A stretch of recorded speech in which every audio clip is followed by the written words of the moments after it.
지역 이슈를 속 시원히 풀어보는 헬로우 이슈토크입니다. 통행료 무료화를 선언했던 일산대교가 22일 만에 법원에 의해 제동이 걸렸습니다. 통행료 징수를 금지한 경기도의 공익처분에 불복해 일산대교 측이 낸 집행정지 신청을 법원이 받아들였기 때문인데요. 오락가락 정책에 시민들만 혼란스럽습니다. 자세한 내용을 좀 살펴보겠습니다. 오늘 함께할 두 분 소개합니다. 이도영 청운대 연구교수와 정진욱 뉴스원 기자 자리하셨습니다. 안녕하십니까? 네, 안녕하세요. 일단 경황을 좀 정리해 볼 필요가 있는 것 같아요. 지난 보도를 저희가 잇따라 해드리면서도 좀 혼란스러우셨을 것 같습니다. 지역민들이. 자, 이 교수님 정리해 주시죠.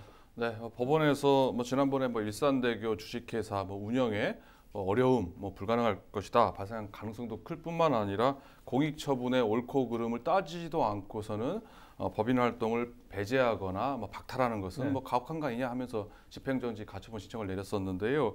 이번에도 2차 공익처분에 대한 집행정지 가처분 신청을 인용한 내용도 거의 동일하다, 비슷하다고 볼 수가 있습니다. 사업 시행자 지정 취소하고 통행료 징수 금지 이름만 다를 뿐이지 실질에 있어서는 같다, 비슷하다고 봤다 법원이 볼 수가 있는데요. 이번에는 일산대교의 유일한 수입원이자 또 주된 업무인 통행료 징수를 금지하는 것은 영업의 자유뿐만 아니라 재산권을 침해한다고까지 구체적으로 인용 사유를 법원에서 밝히고 이번에 인용 결정을 내렸습니다. 이번에 또 기간도 길었어요. 당초에는 지난번에 1차 때는 가처분 인용 신청을 하고 일주일 만에 결정을 내렸는데 이번에는 2주라는 좀 나름 고심을 한 결과 구체적인 기본권 침해까지 언급을 했다는 점에 좀 특이하다 볼 수가 있고요.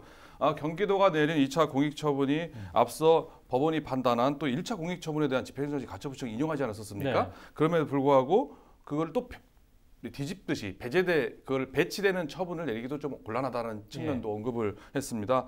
본안 소송에서 이제 법리 다툼이 치열하게 예상이 되고 있고요. 또 MRG 선지급이 이때까지 계속 지급될지도 확실하지 않기 때문에 2차 공익처분이 공공복리라는 이름으로 정당화되기는 어렵다라고 이번에 인용 결정을 하면서 내용을 밝혔습니다. 당시에도 저희가 얘기하면서 이런 방향의 우려를 이야기를 해주셨었는데 지금 2차 법원의 판결까지는 어느 정도 예상을 하신 거죠? 그럼요. 충분히 이번에 2차 공익처분에 대한 집행정지 가처분 인용 결정은 충분히 예상할 수 있었다. 논의 여러 번 얘기를 하셨는데요. 일산대교 입장에서는 발생하는 피해, 문제점들을 MRG 선지급만으로 해결하기는 애지당초 무리였다라고 볼 수가 있습니다. 일산대교 측에서 사업자지를 배제해서 영업을 하지 못하게 하거나 통행료를 징수하지 못하는 거나 별반 다른 차이가 없는 거거든요. 한마디로 영업하지 말라는 거 아니겠습니까? 통행료 받지 말아라라는 거라 볼 수가 있는데요. 유일한 수입원이죠. 그 외에는 MRG로 좀 보존되는 거 외에는 그 통행료를 받지 말라는 것은 그리고 또 MRG로 지급하라는 것. 또 MRG가 또 불확정적이고 유동적이지 않겠습니까? 줄 수도 있고 안 줄 수도 있고 금액도 항상 도와 협의를 해야 되는 이런 문제점이 있기 때문에 MRG 선지급에 의존해서 통행료를 무료화를 인정해라, 동의해라. 사실 그렇게 기대하기는 어렵다 볼 수가 있습니다. 법원이 이런 것을 고려해서 영업의 자유라든지 재산권을 침해할 우려가 있다라고 얘기를 한 건데요. 또 아까도 말씀드렸지만 법원 판단의 일관성입니다. 1차 인용 결정에서 1차에서 인용했는데 2차에서 아니다, 기각해버리면 사실 더 혼란스러운 일이 발생할 수도 있고요. 그런 법원의 결정 이런 걸 고려해서 법무법이 부담스러워서 이런 결정을 내렸다 볼 수가 있을 것 같습니다. 알겠습니다. 지금 경기도 입장에서는 일찌감치 이런 입장을 밝혀오고 TF도 구성해서 대응해 왔잖아요. 지금 표정이 어떤가요? 일단은 법원의 판단에 대해서 상당히 유감을 표시했고요. 그때 이 행정부지사죠. 법원의 결정이 나자마자 바로 유감을 표시하고 아까 말씀했던 이 본안 사건인 사업 시행자 지정 취소 처분 그리고 조건부 통행료 징수 처분 취소 소송에 대해서 이제 만전을 다 기하겠다. 그래서 어떤 법적으로 가서 협의에 좀 이끌어서 좀 더 우위를 오르겠다고 하고 있는데 이게 양면 전술을 취하고 있는 것 같아요. 그러니까 한쪽으로는 이 법적 대응을 강력하게 하면서 또 한쪽으로는 협의를 끌어내서 어느 정도 좀 부드럽게 좀 넘어가려고 하고 있는 것 같은데 일산대교 측이나 국민연금당 쪽에서는 그럴 이유가 없죠. 왜냐하면 법원에서도 이런 결정을 내렸고 어느 정도 칼자루는 어떻게 보면 저는 일산대교 측에 쥐고 있다고 좀 보고 있거든요. 저희 법적인 이 결정에 대해서 어쨌든 힘을 더 받는 위치였고 아까 교수님께서 말씀하신 대로 조금 무리한 추진으로 인해서 어쨌든 처음에는 이재명 지사도 이게 호기로 다가오겠지만 나중에는 뒤로 갈수록 점점 갈수록 악재로 달고 있는 가능성도 있다고 보고 있습니다. 예. 제가 한 경기도의원하고 좀 기회가 돼서 얘기를 했는데 네. 그 TF팀이 좀 약간 허술하게 구성이 된 느낌도 좀 들었습니다. 그 TF팀에서 그러니까 1차의 집행정지 가처분 신청은 자기네들도 어려웠다라고 예상을 했고요. 그 다음에 네. 그래도 통행료 징수 금지에서는 예. 혹시 인용되지 않을까라고 예. 생각하고 뭐 변호사라든지 예. 뭐 도의 공문 변호사 통해서 검토했는데 제가 볼 때는 이게 그렇게 그냥 예. 장밋빛 청사진 잘 될 것이다 되겠지 뭐 이 정도의 정도이지 예. 뭐 그렇게 철두철미하게 예. 준비한 것 같다는 느낌이 안 들지 않고요. 법률적으로 무리수라는 거를 변호사들이 알아도 뭐 도입장에서 한번 해볼 만합니다. 이렇게 얘기하지 않았나 싶고요. 혹시나 하고 한번 해봤는데 뭐 역시나의 결과가 나오지 않았나 그렇게 생각합니다. 예. 지금 이제 국면이 좀 바뀐 상황이잖아요. 그 대책이 필요할 것 같은데 경기도는 입장은 바뀌지 않았는데 예 어떻습니까? 일단은 뭐 지금 녹화 당일에도 전화를 해봤지만 현재까지 입장 변화는 없고 그냥 법적 대응은 네. 충실히 다하겠다. 그리고 세 개 시죠. 파주, 고양 그리고 김포 같은 시 같은 경우도 모든 행정력 동안에서 일산대교 무료화해서 저항시장 같은 경우도 17일 날 이제 경기도 그리고 파주, 고양시장과 같이 협의회 빨리 나와라, 협상에 나와라, 협상태로 나오면서 공문을 전달하지 않았습니까? 어쨌든 이 부분에서는 시도, 경기도와 각 지자체에서도 이 부분을 어쨌든 일산대교 테이블에 끌어와서 어쨌든 협의를 그러니까 인수를 하든 뭐든 협의를 진행하려고 하고 있는데 그런 것들이 일산대교나 국민연금당 쪽에서 그 과연 응할 의향이 있느냐 이 부분은 저는 좀 더 자신의 몸값을 올리기라도 이걸 바로 응하는 것도 아니라고 보고 있거든요. 그렇게 따졌을 때 그래서 이런 부분을 어떻게 진행할 건지 앞으로 지켜봐야 되는데 시민들의 반응도 많이 엇갈리지 않습니까? 처음에는 이 무료 부분에 대해 상당히 호응이 좋다가 나중에는 이 부분에서 어쨌든 법적인 부분 그러니까 이 재판부에서 뭐라고 얘기를 했냐면은 민간투자법에 의해 도가 일산대교 측에 통행료의 감면 요구할 수 있는 권리를 행사함이 없다. 그리고 공권력 행사인 공익처분 형식으로 통행료 징수를 금지하는 것이 합당한 것이 의문이 된다 이렇게 얘기했거든요. 한마디로 이 부분에서 억지로 경기도에서 밀어붙이고 한 거 아니냐. 그러니까 법적으로 잣대를 내려봤을 때도 이런 부분은 상당히 어폐가 있다. 그렇기 때문에 이 부분은 그래서 이념 결정이 낸 걸로 보고 있고요. 과연 경기도와 각 세 개 지자체장들이 이 부분에 대해서 어떻게 어쨌든 이 법적인 테두리에 넘어가서 이걸 협상에 이끌어낼 것인지 그것도 관전 포인트일 것 같습니다. 예. 지금 법원이 해석해서 이렇게 내놓은 내용들은 뭐 빈틈이 잘 보이지 않는데요. 그렇죠. 이게 소송에서 이길 가능성이 좀 적지 않겠느냐 이런 우려가 지금 짙어요. 일단 자 상황은 이렇습니다. 소송전은 지금 불가피한 상황으로 아직은 보이고요. 자 김포 시민들이 이제 불복종하겠다 이런 여론이 또 있다고 하던데 시민들은 이제 혼란할 수밖에 없다는 건 알겠는데 이건 무슨 얘기인가요? 일단은 청와대 국민청원 게시판에 통행료 유료화를 반대하는 청원이 올라좀 관심을 모으고 있습니다. 어쨌든 이 경기도와 고양, 김포, 파주시 관련 지자체장들은 16일 날 고양시청에 모여서 일산대교 유감을 표명한 공동성명을 발표했고 그리고 17일 날에는 이 지자체장들이 다 가서 공문을 전달을 했죠. 그래서 이재준 고양시장 같은 경우는 유료화를 제기하면 시민들의 자발적인 통행료 불복종 등이 시작될 것이다 이렇게 선포를 하면서 진행을 했고요. 그래서 경기도에다가 한번 물어봤습니다. 경기도에서도 이런 불복종 운동을 할 것이냐 물어보니까 아직 경기도에서 결정된 사안은 없고 세 개 지자체에서 시민들을 중심으로 이루어지는 것 같다 이런 입장을 표명했습니다. 일단 아까 저희가 경기도 얘기를 했었는데요. 경기도가 사실 지금 쉽지 않은 상황인데 대응할 카드가 있다고 보세요? 뭐 현재 상황에서는 뭐 본안 소송 이에서 승소하지 않는 이상 일산대교를 무료할 수 있는 가능성은 없다라고 봐야 됩니다. 뭐 2차 공익처분하는 거 보고 저도 깜짝 놀랐는데 그러다가 또 3차 공익처분하는 거 아닌가 뭐 이런 생각도 해봤는데 그 하기가 어려운 거예요. 3차 공익처분 다른 뭐 통행료 부과 징수 금지 외에 어떤 행정처분을 낼 수 있을 것인가 그리고 또 법원에서 2번이나 인용 결정했는데 또 3차 공익처분 한다는 건 말이 안 되는 것 같은 상황이었는데요. 결국 본안 소송에서 승소하는 것 외에는 이제는 경기도가 선택할 수 있는 답안지는 별로 없다라고 볼 수 있을 것 같습니다. 적법하게 체결된 민자계획이 여전히 유효하게 지금 있는 상황 아니겠습니까? 이 유효한 적법한 계약은 뭐 국가든 지자체든 임의로 이거를 뭐 취소하거나 무효할 수는 없는 거기 때문에 다만 법률에 근거해서만 가능한데 법률에 근거해서 민간투자법에 의해서 공청 한번 내렸는데 그조차 지금 법원에서 제동을 건 상황이기 때문에 도가 쓸 수 있는 카드는 없다라고 이제 봐야 될 것 같고요. 앞서 말씀드린 것처럼 공익처분이 법원에서 2번이나 집행정지가 된 상황에서 뭐 이제는 도 입장에서는 본안 소송에 해야만 된다라고 볼 수 있을 것 같습니다. 다만 일산대교를 압박하기 위한 행정 조치, 관리 감독은 좀 가능할 수 있다라고 보여집니다. 뭐 MRG 뭐 지급을 뭐 유예한다든지 아니면은 뭐 관리 감독을 강화한다든지 뭐 행정적 측면에 있어서 좀 압박을 카드 쓸 수 있겠지만은 소송이 맞붙어 있는 상황에서 뭐 그조차 뭐 한계가 있다라고 볼 수가 있을 것 같습니다. 예, 일단 지자체들의 입장도 상당히 좀 곤란해졌습니다. 법원의 어떤 해석 시각이 지금 나온 상황인데 지금 김포시하고 파주시, 고양시도 함께 대응하고 있잖아요.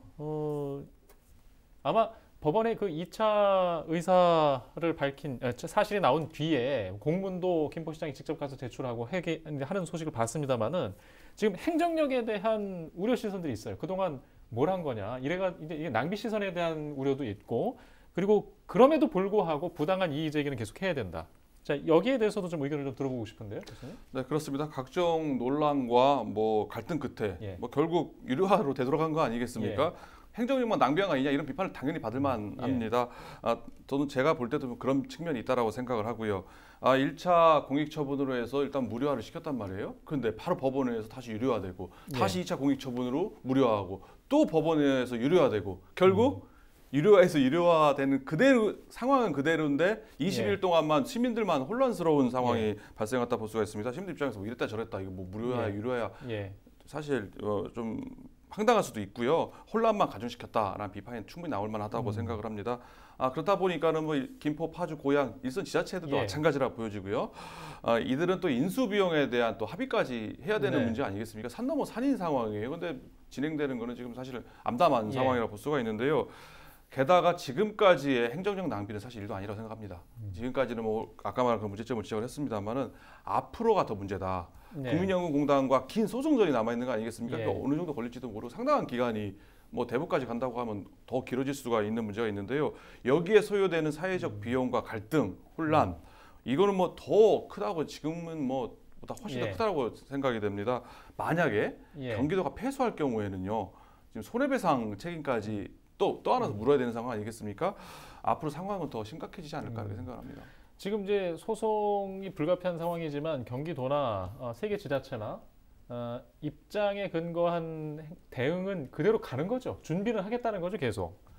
그래야죠. 지금 뭐 달리 그렇게 해가지고 말은 뭐 무료화로 해서 최선을 다하겠다 하지만 소송에서 이기는 수밖에 없는 거예요. 이제는 소송을 잘해야 됩니다. 변론을 잘하고 뭐 공공복리를 잘 측면 강화해서 공익처분의 정당성, 사업자 지위 취소에 대한 정당성을 이제 어필하고 아까 말한 영업의 자유라든지 재산권을 침해하는 것보다는 침해는 당연히 있는데 공공복리가 더 훨씬 크기 때문에 헌법상 비례 원칙에 의해서 기본권 제한보다는 공공복리 침해 강하다는 것을 재판부에다가 어필이 돼야만 뭐 승소할 수 있는 건데요. 쉽지 않습니다. 그 부분은 진짜로 조금 경기도가 좀 미스한 부분도 있는 것 같아요. 그러니까 일산대교가 그냥 일반 사업체면은 상관이 없지만 여기 국민연금이 대주주로 있고 국민연금은 어쨌든 국민연금은 국민의 전체의 대상으로 수익을 얻어야 되는 그런 기관 중에 하나이지 않습니까? 그러면은 경기도에서 판단을 했을 때 김포, 고양, 파주에 있는 시민들만 볼 것이 아니라 국민 전체로 봤을 때는 그에 대한 당위성이 있어요. 합당한 그 명분이 있었어야 됐는데 그 지역 주민들이 얼마를 낸다고 해서 이렇게 하는 건 경기도 입장에서 할 수 있어요. 근데 이재명 경기도 이재명 대통령 후보지 않습니까? 대통령 후보이기 때문에 이런 것을 봤을 때 물론 본인이 지지도가 높았을 때는 이런 것들이 어느 정도 영향력은 있다고 볼 수 있는데 지금의 박스권에서 벗어나지 못하는 입장이어서 이 부분이 시간이 가면 갈수록 아까 교수님 말씀하신 대로 손해배상 청구도 올 것이고 그리고 법적으로도 상당히 불리한 위치에서 이걸 뒤집히는 카드 과연 몇 개나 있을 것이냐에 대해서는 다시 한번 고민해야 되겠지만 뭐 경기도에서 이 부분을 가지고 일산대가 계속 압박을 하면서 뒤로는 협의상의 테이블을 끌어올려서 인수 금액을 2,500억까지 하면은 경기도에서 자체적으로 처리할 수는 있습니다. 하지만 2,500억 넘으면 기재부의 승인을 받아야 되는 상황이 있거든요. 그래서 이런 부분에 대해서도 경기도가 과연 어디까지 판단을 했는지 다시 한번 봐야 되는 거고 만약에 정권이 많이 바뀐다. 그러면은 2,500원이 그러니까 인수 금액이 더 넘어왔다. 그러면은 그 정권이 이걸 해줄 것이냐. 그래서 최초에 이제 취재를 해보니까 이 무료화를 선언하기 전에 경기도와 그리고 지자체 그리고 당정 간에 이런 협의를 했다고 저는 들었어요. 그러니까 반값 통행료 현실화적으로 반값 통일을 하다가 시간적으로 몇 년 정도 지나면서 인수금액에 대한 협상을 계속 진행하면서 좋은 값에, 그러니까 경기도가 원하는 값이 약 2,500억 정도의 인수값을 해서 하는 것이 어떠냐고 했는데 어느 순간부터 갑자기 달라진 거거든요. 갑자기 무료화를 추진하면서 이렇게 된 거거든요. 그래서 이 부분에 대한 것도 좀 더 심도 있는 논의가 필요하지 않느냐. 그러니까 TF 구성에 대한 것도 아까 교수님께서 말씀하신 대로 처음에 경기도 의원들도 이 부분에 대해서 상당히 힘을 실어줬다고요. 빨리 당장 무료화해야 되고 이렇게 이산대교 나서라 이렇게 하는데 지금 법원 판정이 2번이나 났고 나서 또 스탠스가 바뀌었어요. 뭐라고 얘기했냐면은 너무 안이하게 대처한 거 아니냐 또 이렇게 바뀌었거든요. 과연 그래서 이런 부분에 대해서 한번 이렇게 우르르 몰렸다가 다시 또 법원이 판결되니까 다시 또 이렇게 사그라드는 이런 뭐 전형적인 모습을 보이면서 아까 말씀하신 대로 피로감 시민들만 있는 거죠. 그러니까 각 지역의 주민들만 지금 피로감이 쌓이는 건데 일각에서 이렇게 주민들이 이런 말도 있습니다. 내 돈 내고 내가 차라리 다는 게 낫겠다. 이런 부분도 있고요. 또 하나는 그래도 무료화가 맞지 않냐 이런 부분도 있지만 지금 예전에는 무료화가 더 당연하다고 얘기를 하는데 이 경기도 그쪽 지역 주민들 빼고서는 과연 이 돈을 여기가 누는 것이 맞느냐 이 부분에 대해서도 상당히 의문점을 많이 갖고 있는 시민들도 많습니다. 예. 일단 이재명 지사의 마지막 결재였지 않습니까? 그렇죠. 일단 그 이후에 이제 선거에 영향을 미칠 것이다라고 보는 시각이 많잖아요. 공교롭게도. 그 두 분께서는 어떻게 생각하세요? 지금 이 상황에서는 어떤 영향을 미칠 거라고 보십니까? 뭐 얼핏 보면은 뭐 이재명 후보가 뭐 곤란하지 않겠느냐, 안 좋은 거 아니냐라고 생각하는 의견도 많이 있는 것 같은데요. 저는 꼭 그렇지만은 않다라고 생각을 합니다. 사실 일산대교는 많이 좀 불합리한, 불공정한 측면이 물론 있거든요. 문제가 있는 거라고 볼 수가 있습니다. 근데 또 게다가 민자 사업자가 공기업인 국민연금 공단이다 보니까 이런 문제를 더욱 가속화시키는 문제도 있었고요. 그런데 이런 문제를 이 후보가 다 지적을 한 거거든요. 그리고 마지막 도지사 퇴임하기 직전에 결재를 하고 나간 또 정치적 의미도 상당히 큰 거라고 볼 수가 있는데요. 물론 뭐 일방적이고 무리한 행정을 했다. 법원의 제동에 의해서 뭐 이런 비판을 받을 수도 물론 있습니다만은 김포, 고양, 파주 시민들 입장에서는 그래도 자기 가려운데 시원한 최선을 다한 모습을 보여준 겁니다. 이재명 지사는 할 만큼 한 거예요. 무료화를 해주기 위해서 그런 진정성, 그런 마음, 그리고 또 혹시 잘 되면은 다시 뭐 대통령이 돼서 뭐 잘해주지 않을까 이런 기대감도 품을 수 있고요. 그런 의미에서 볼 때는 이재명 후보 입장에서는 이제 대선 국면을 앞두고 있는 시점에서 전략적으로 상당히 표심에서는 긍정적으로 작용할 것이다라고 생각합니다. 기대감이 여전히 남아 있다라는 말씀이시고요. 뭐 다른 의견이십니까? 저는 이런 생각 갖고 있어요. 그러니까 이 부분에서 이렇게 이슈화돼서 표몰이를 하는 것도 보일 수도 있고 아니면은 진짜 김포 시민이라든가 그러니까 당장에 어느 정도의 돈이 투입되는 것보다도 그냥 아까 최초의 계획대로 반값으로 추진하다가 점진적으로 인수하는 방향이 제일 좋은 방향이 아니었나. 하지만 너무 급하게 하다 보니까 이런 사태가 발생한 거고 어쨌든 시민들이 혼란을 일으킨 건 맞지 않습니까? 그러니까 아까 교수님께서 말씀하신 대로 이재명 전 경기도지사가 이런 부분, 그러니까 불합리한 부분을 언급하고 이런 부분은 상당히 좋은 부분이라고 생각을 해요. 하지만 그 추진하는 과정에 있어서 어느 정도 스텝 바이 스텝 절차가 있는데 이 부분에 있어서 좀 더 성급한 게 게 아니고 한켠 차라리 2천억 많이는 4천억, 5천원 쪽에 다리를 살 거예요. 차라리 만들게 낫다는 얘기도 그렇기 때문에 그런 부분에 대해서 좀 더 여러 가지 상황을 봐야 되는데 너무 급하게 생각하다 보니까 이런 상황이 벌어졌고 결국에는 법원의 판단을 기다려야 되는 부분도 있기 때문에 이 법적인 부분, 그러니까 판사들은 이 법적인 부분만 보고 판단하지 않습니까? 그래서 2번이나 인용 결정이 냈다는 것은 어쨌든 경기도에서는 상당히 마이너스가 된 부분인 건 확실한 거고 그리고 카이자루는 지금 일산대교 측이 지고 있다는 걸 봤고요. 이 정무적으로 풍기에도 상당히 어려움이 있다고 저는 보고 있습니다. 네. 일단 본안 소송을 또 기다려야 되는 입장이니까요. 저희가 일단 주민 여론은 그렇습니다. 또 선거가 그 사이에 있는 것도 좀 공교롭게 상황이 그렇고요. 일단 경기도의 몫으로 남아 있습니다. 김포시와 파주시, 고양시가 함께하고 있고요. 또 소송 과정에서 발생하는 보도 저희가 이어드려야 할 것 같습니다. 자, 이슈토크 오늘 이야기는 여기까지 하겠습니다. 시청해주신 여러분 고맙습니다.